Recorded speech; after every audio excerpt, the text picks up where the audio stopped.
तो ये सब चीजें क्या है, श्रमदान में आती है, जिसके बदले में हमें कुछ नहीं चाहिए होता है, निस्वार्थ भाव से कोई कार्य करना, उसको हम क्या कहते हैं, श्रमदान। नेक्स्ट है गंगा नदी में जाने वाले जैविक व अजैविक वेस्ट का निस्तारण। जितने भी जैविक और अजैविक वेस्ट अभी तक आपने देखे गंगा नदी में डाले जा रहे हैं, उसका हमें निस्तारण करवाना है, करना है, उसका हिस्सा बनना है। किस तरीके से, अंडरग्राउंड पाइप्स, ऐसी योजनाएं, बहुत बड़ी बड़ी योजनाएं बन चुकी हैं, सरकार द्वारा बनाई गई हैं। कब तक इम्प्लीमेंट होती है, कितनी होती है, ये देखने वाली बात है, लेकिन इसके प्रति हमें क्या है, जागरूक रहना है। उसके बाद है गंगा नदी में जाने वाले सीवर की जीपीएस मैपिंग। जीपीएस मैपिंग क्या होती है, जीपीएस का मतलब होता है, बीए फाइनल वाले बच्चे बता सकते हैं, जीपीएस ग्लोबल पोजिशनिंग सिस्टम, ठीक है, वैश्विक स्थिति निर्धारण प्रणाली।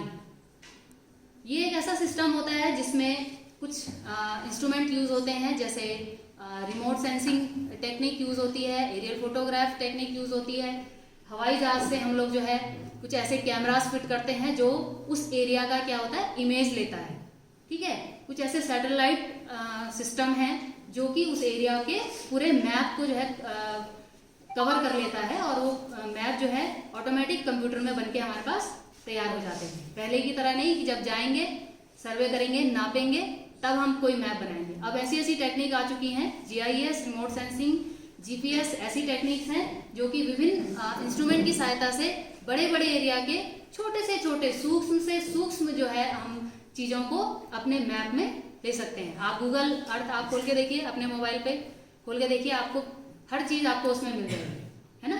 रोड, सेटलमेंट्स, पहाड़, जंगल, नदियाँ, ये सारी चीजें आपको अपने मोबाइल पे इजीली दिख जाएंगी, और उसकी लोकेशन भी पता लग जाएगी कि कितने डिग्री, कितने मिनट, कितने सेकंड अक्षांश या देशांतर पे ये स्थित है।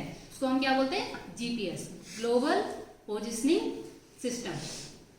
इससे मैपिंग हो रही है कि कहाँ कहाँ जो है सीवरेज लाइंस हम लोग बिछा सकते हैं, कहाँ कहाँ पर है, कहाँ से हटाने की जरूरत है, कहाँ पर नई तरीके से लगाने की जरूरत है। उसके बाद है सैम्पलिंग।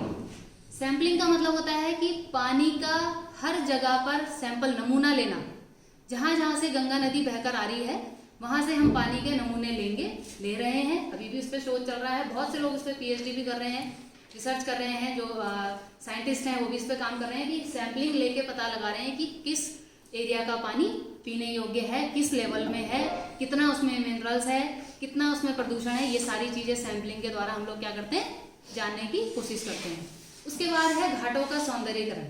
गंगा नदी के किनारे जो घाट बने हुए हैं स्नान करने के लिए या स्नान करने के लिए होते हैं, घाट जो होते हैं, तो इनका सौंदर्यीकरण मतलब केवल उनको सजाना नहीं है, उनकी साफ सफाई भी करनी है ना, क्योंकि घाटों से ही क्या होती है, गंदगी नदी में जाती है। तो इन घाटों का क्या करना है, सौंदर्यीकरण करना है, इनको स्वच्छ बनाना है, बना रहे हैं, मतलब स्पर्श गंगा अभियान में ये सब काम हो रहे हैं। नेक्स्ट है गंगा की निर्मलता, अविरलता के लिए विभिन्न सामुदायिक संगठनों के साथ मिलकर जागरूकता कार्य करना। सामुदायिक संगठन क्या होंगे, जैसे ये भी एक संगठन है, महाविद्यालय। हम क्या कर सकते हैं, हम पढ़ सकते हैं, एनएसएस के जो स्वयंसेवी हैं अपने कैंप के दौरान इस संबंध में कार्य कर सकते हैं, गंगा नदी के आसपास के क्षेत्र की सफाई कर सकते हैं, है ना। तो यही कार्य जो है अन्य संगठनों के माध्यम से भी हम लोग कर सकते हैं। नेक्स्ट है सिंगल यूज प्लास्टिक का न्यूनतम उपयोग करने हेतु आम जन को जागरूक करना।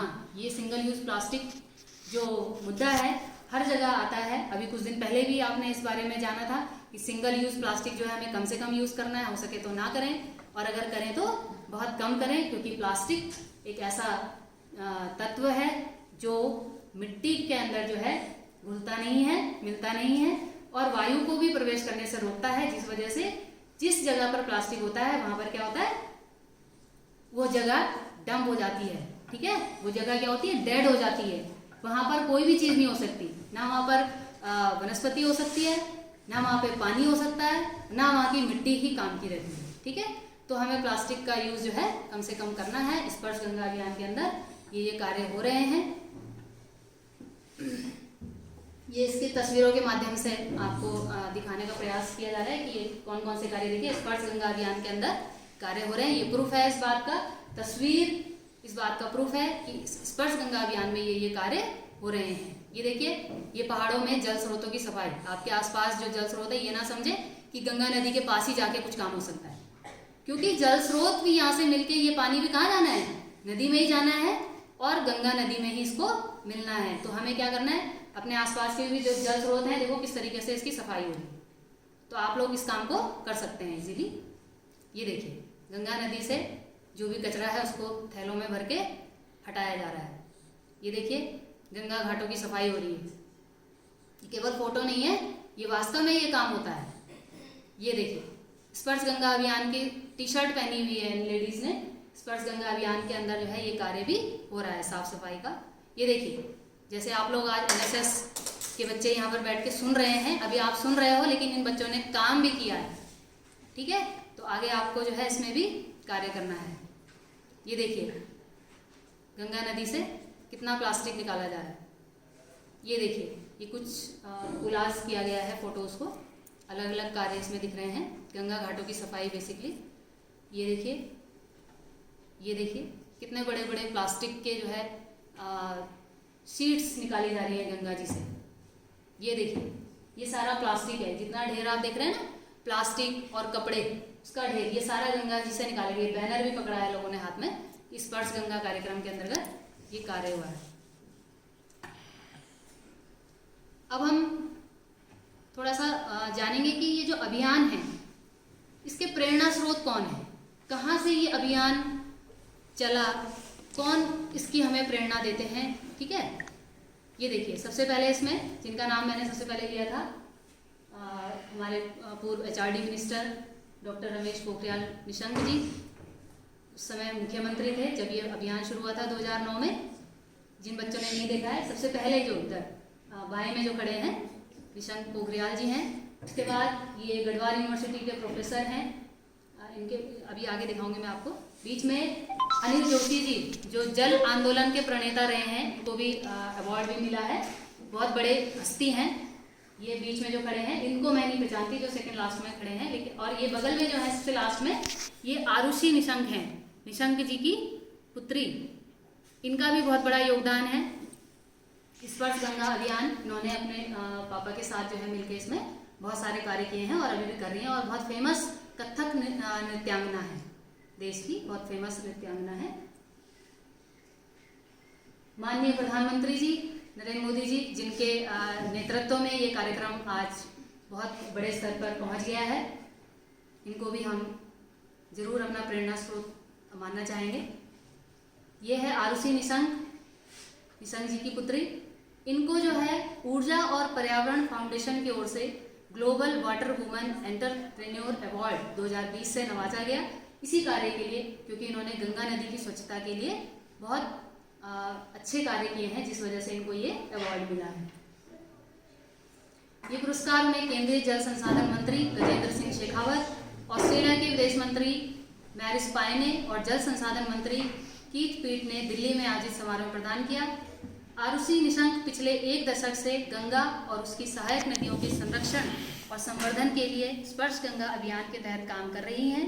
इसके साथ ही वे महिला सशक्तिकरण और सामाजिक कार्यों में भी लगातार सक्रिय हैं। आरुषि देश की एक प्रसिद्ध कथक नृत्यांगना है, जिन्होंने दुनिया में 1 दर्जन से अधिक देशों में प्रस्तुति दी है और एक फिल्म निर्माता भी हैं। ये देखिए बहुत गौरव की बात है कि हमारे गढ़वाल यूनिवर्सिटी के प्रोफेसर बडोनी, इनको भी स्पर्श गंगा सम्मान 2022 में प्रदान किया गया है। मई में इनको ये अवार्ड मिला है। उत्तर प्रदेश के मुख्यमंत्री, हमारे उत्तराखंड के मुख्यमंत्री इनको ये सम्मान दे रहे हैं। इनको देख के हमें भी सीखना चाहिए कि हम भी ऐसा कोई कार्य करें, क्योंकि ये अपने आप में प्रोफेसर हैं, इनको किसी ऐसे काम करने की ज़रूरत नहीं है। इनको अच्छी खासी सैलरी मिलती है, अच्छा खासा इनका रुतबा है, पैसा है, सब कुछ है, लेकिन इन्होंने भी कुछ समझा होगा, कुछ ज़रूरत महसूस की होगी, जो कि गंगा के लिए कार्य कर रहे हैं। ठीक है, आप सभी का बहुत बहुत धन्यवाद। आपने मेरी बातों को इतने ध्यान से सुना और मैं उम्मीद करती हूँ कि आपको इस प्रस्तुतिकरण से कुछ ना कुछ जरूर सीखने को मिला होगा। और अंत में